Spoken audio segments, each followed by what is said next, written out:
अस्सलामुअलैकुम वरहमतुल्लाहि वबरकातुहू। दज्जाल निकलने के कितने दिनों बाद याजूज माजूज आएंगे। दोस्तों, क़यामत की 10 बड़ी निशानियों में से एक बड़ी निशानी याजूज माजूज का निकलना है। ये इंसानी नस्ल से होंगे, लेकिन बड़े ही अजीब तरह के डरावने इंसान होंगे। बल्कि अगर कहा जाए कि ये इंसानों की शक्ल में जानवर होंगे तो कुछ गलत ना होगा, क्योंकि ये जिस वक्त अल्लाह के हुक्म से बाहर निकलेंगे तो चींटियों की तरह ज़मीन पर फैल जाएंगे। वो इतनी बड़ी तादाद में होंगे कि उनके रहते ज़मीन भी नज़र ना आएगी, बल्कि हर तरफ यही काले खूनखार जानवरी इंसान याजूज माजूज फैले दिखेंगे।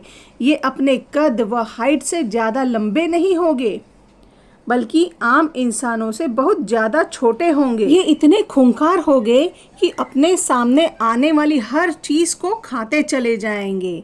यहाँ तक कि अगर इनका गुज़र किसी नदी के पास से होगा तो ये उसका सारा पानी पी लेंगे। उनके सामने अगर कोई कच्चा या पक्का घर आ जाएगा तो ये उसकी पूरी पूरी दीवारों को चट कर जाएंगे।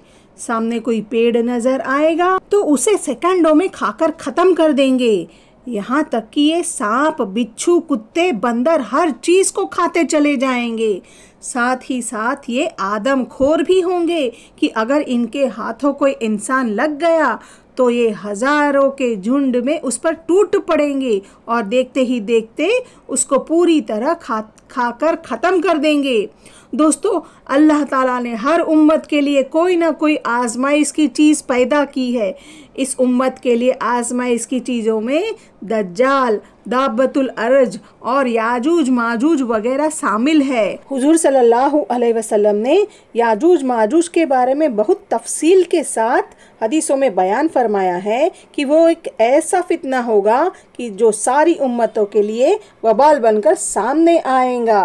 याजूज माजूज का जिक्र दूसरे मजहबों की किताबों में भी मिलता है कि दुनिया ख़त्म होने से पहले एक ऐसी खूंखार कौम लोगों के बीच निकलेगी कि जो सभी चीज़ों को तबाह व बर्बाद कर देंगी।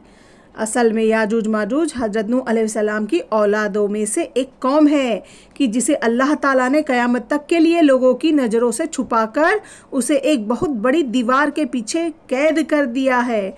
लेकिन जब क़यामत से पहले इनके निकलने का वक्त करीब आ जाएगा तो यही याजूज माजूज उस दीवार को तोड़कर बाहर निकलेंगे और फिर सारी दुनिया में फसाद बर्पा करेंगे। कुरान में अल्लाह ताला ने 16वें और 17वें पारे में याजूज माजूज का जिक्र हज़रत जुल्करनैन के वाक़ये में कुछ तफसील के साथ फरमाया है कि सारी दुनिया को फतह करने वाला नेक बादशाह हज़रत जुल्करनैन जब सफ़र करते करते पूरब की तरफ बहुत दूर निकल गए तो अचानक उन्हें 2 पहाड़ों के बीच खंडरात में एक बहुत ही बेबस कौम रहती नज़र आई।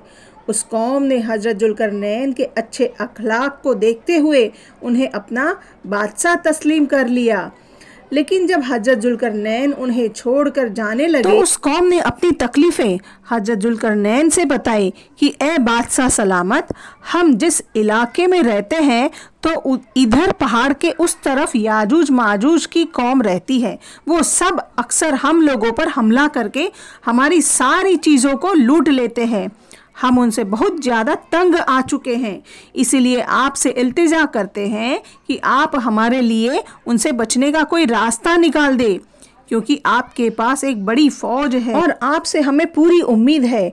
इसीलिए आप इस पहाड़ के बीच कोई ऐसी दीवार बना दे कि जिसकी वजह से याजूज माजूज कभी भी हम पर हमला ना कर सके।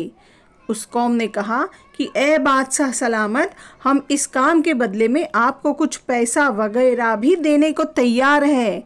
लेकिन जुल्करनैन ने पैसे लेने से इनकार करते हुए कहा कि नहीं, मेरे अल्लाह ने मुझे बहुत कुछ दिया है, वो काफ़ी है, इसीलिए मैं तुम्हारा ये काम करने को तैयार हूँ, लेकिन इस काम में तुम लोग मेरा पूरा साथ देना।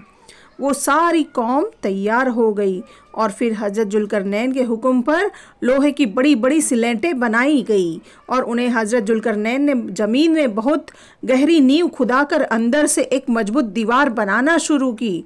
हजरत जुल्करनैन ने उस लोहे की दीवार को इतना ऊंचा बना दिया कि वो 2 पहाड़ों से जा लगी।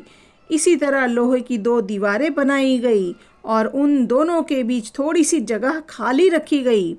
फिर हजरत जुल्करनैन ने कौम के लोगों को हुक्म दिया कि ए लोगों, अब तुम मेरे लिए दुनिया की सबसे मजबूत चीज़ सेसा लेकर आओ कि मैं उसे पिघलाकर लोहे की इन दोनों दीवारों के बीच डाल दूं, ताकि ये याजूज माजूज कौम अब कभी भी इस दीवार को तोड़कर बाहर ना आ सके। और फिर हजरत जुल्करनैन ने उस लोहे की दीवार में सेसा पिघलाकर भर दिया कि जिसकी वजह से वो दीवार इस कदर मजबूत हो गई कि फिर याजूज माजूज की लाखों की तादाद भी मिलकर उसे तोड़ ना सकी। जब वो दीवार बनकर तैयार हो गई तो कौम के लोग हजरत जुल्करनैन के पास आकर उनका शुक्रिया अदा करने लगे। तो हजरत जुल्करनैन ने फरमाया कि ए लोगों, ये दीवार सिर्फ वक्ती तौर पर तुम्हारी हिफाजत के लिए है, इसलिए जब भी मेरे अल्लाह का हुक्म आ जाएगा तो ये दीवार टूट कर फना हो जाएगी और याजूज माजूज लोगों के बीच निकलकर फसाद मचाएंगे। हमारे हुजूर सल्लल्लाहु अलैहि वसल्लम ने याजूज माजूज की इसी दीवार के बारे में बतलाते हुए फरमाया कि याजूज माजूज की कौम रोज़ाना इस मजबूत दीवार को आकर तोड़ती है, यहाँ तक कि वो सुबह से शाम तक इस दीवार को तोड़ते ही रहते हैं। लेकिन जब वो दीवार तोड़ते तोड़ते आखिरी हद तक पहुँचते हैं तो उनका सरदार कहता है कि चलो अब वापस चलो, आगे की दीवार हम कल आकर तोड़ेंगे।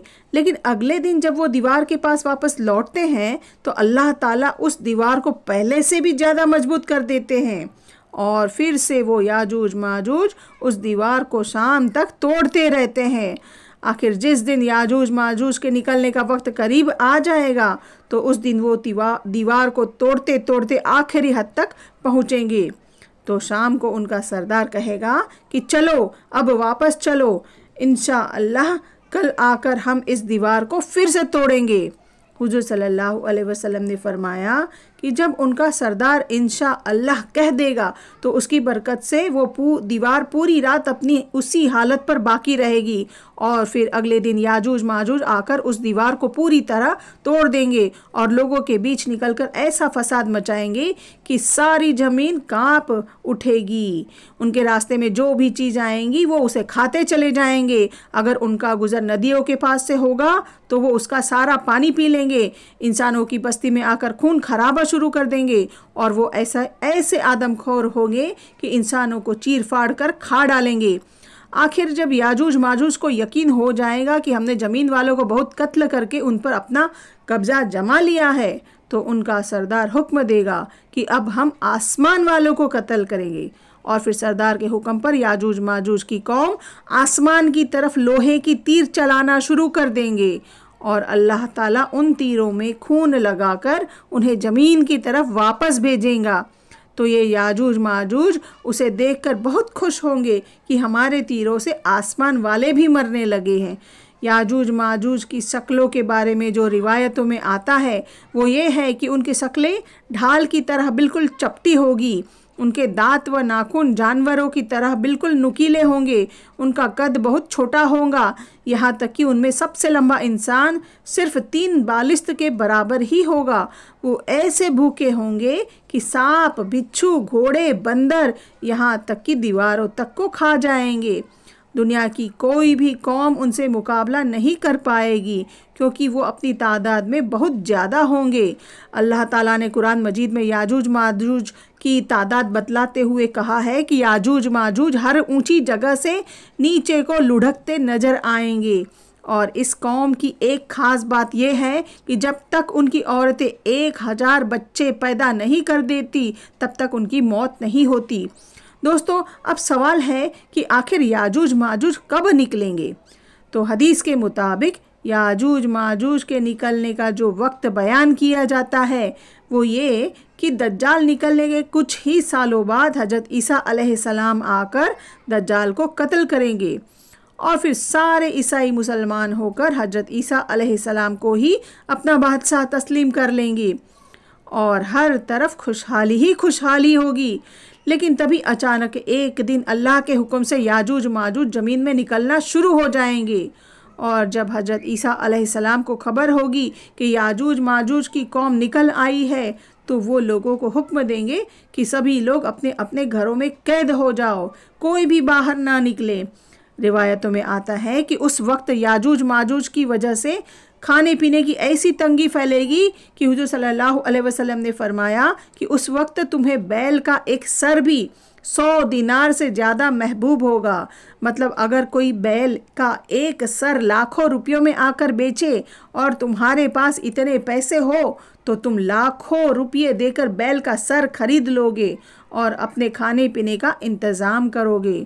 तो दोस्तों, इन रिवायतों से मालूम होता है कि याजूज माजूज हज़रत ईसा अलैहिस्सलाम की ही मौजूदगी में निकलेंगे और ज़मीन पर बेहद फसाद मचाएंगे। जब काफ़ी अरसा गुजर जाएगा तो लोग हज़रत ईसा अलैहिस्सलाम से आकर दरख्वास्त करेंगे कि आप अल्लाह ताला से दुआ करें कि अल्लाह हमें याजूज माजूज की इस वबा से नजात दे दे। तो हज़रत ईसा अलैहिस्सलाम अल्लाह ताला की बारगाह में हाथ उठाकर दुआ फरमाएंगे कि ए अल्लाह, हम ज़मीन वालों को याजूज माजूज के फितनों से नजात अता दे। तो हज़रत ईसा अलैहिस्सलाम की दुआ पर अल्लाह ताला याजूज माजूज की पूरी कौम पर एक ऐसी बीमारी भेजेंगे कि उनकी गर्दनें सड़ने लगेंगी, कि जिसकी वजह से कुछ ही दिनों में उन सभी की मौत हो जाएंगी और ज़मीन में हर तरफ याजूज माजूज की लाशें ही लाशें नज़र आएंगी। उनकी बदबू इस कदर फैलेंगी कि लोगों का जीना हराम हो जाएगा। तो हज़रत ईसा अलैहिस्सलाम फिर से अल्लाह से दुआ करेंगे कि ए अल्लाह, इन याजूज माजूज की लाशों की सफाई का कोई इंतज़ाम फरमा दे। तो अल्लाह ताला आसमानों से कुछ ऐसे परिंदे को भेजेंगे कि याजूज माजूज की लाशों को उठाकर दूर समंदर में ले जाकर फेंक देंगे और फिर से हज़रत ईसा अलैहिस्सलाम की हुक्मरानी में खुशहाली के दिन वापस आ जाएंगे। लेकिन उसके कुछ ही दिनों बाद अचानक एक दिन हज़रत ईसा अलैहिस्सलाम की भी वफ़ात हो जाएंगी।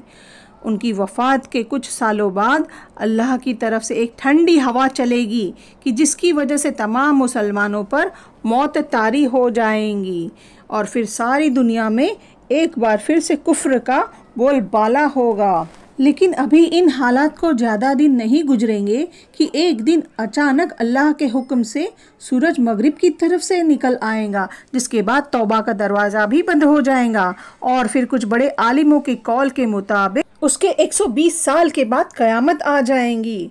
अल्लाह ताला हम सभी की इन फितनों से हिफाजत फरमाए और मौत के वक्त कलमा पढ़ने की तौफीक अता फरमा दे। आमीन।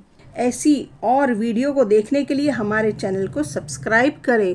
अस्सलामु अलैकुम व रहमतुल्लाहि व बरकातुहू।